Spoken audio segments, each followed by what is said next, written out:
It's a case that's had painful consequences. A Rolling Stone article on the issue of campus rape that zeroed in on the story of Jackie. The University of Virginia student alleged that she'd been a victim of a gang rape at a fraternity party. Soon after a rape on campus hit newsstands, the story began unraveling, leading the magazine to retract its report. Police say there's no evidence the attack ever took place. Rolling Stone's editors and the reporter of the story, Sabrina Rubin Erdely, have concluded their main fault was to be too accommodating of Jackie, not checking her assertions more carefully because they believe she was the victim of a terrible sexual assault.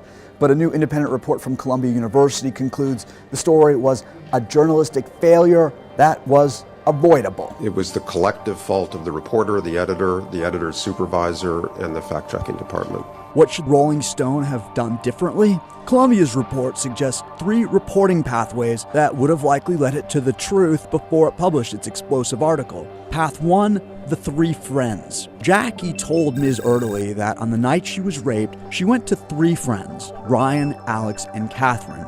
Ryan, she said, urged her to go to the hospital. The other 2, she said, warned her that reporting the rape would result in their group never being allowed into any frat party again, but that's very much in dispute. The discussion that was portrayed in there about, us not wanting to help her because then we wouldn't be able to get into fraternity parties, I think is ridiculous. Ms. Erdely was told by Jackie that Ryan Duffin refused to speak to Rolling Stone, but the report says Ms. Erdely should have been able to find him independently, and that had she done so, he says he would have told her the conversation Jackie described never happened.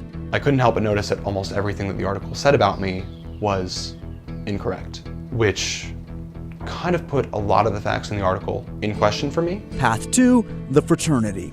Ms. Erdely reported the name of the fraternity, Phi Kappa Psi, where the alleged attack occurred. She reached out to the chapter president for comment, but the report concludes Ms. Erdely didn't ask him about specific details of Jackie's account, including that the fraternity hosted a date function the night of the alleged assault, and the man who allegedly orchestrated the attack was a Phi Kappa Psi member who was also a lifeguard at the aquatic center. Had she checked these facts with the fraternity, she might have learned there was no date function that night, and no other social function the night Jackie said she was raped, and no member of the fraternity worked as a lifeguard.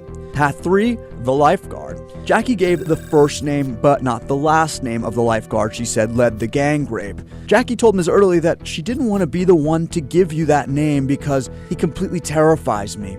Pressed by Ms. Erdely for assistance in locating the alleged attacker, Jackie stopped returning the reporter's calls and emails. Only after Ms. Erdely wrote Jackie that a pseudonym Drew would be used and that the magazine wouldn't attempt to contact him did Jackie again cooperate.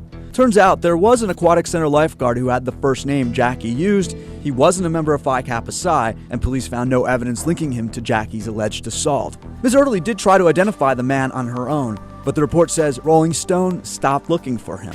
There were problems of methodology. There were problems of newsroom standards and procedures. Rolling Stone says it apologizes to readers and all of those who were damaged by our story and the ensuing fallout. Ms. Erdely, in a statement, said the past few months have been among the most painful in her life, and reading the Columbia report detailing her mistakes was a brutal and humbling experience. That's the short answer.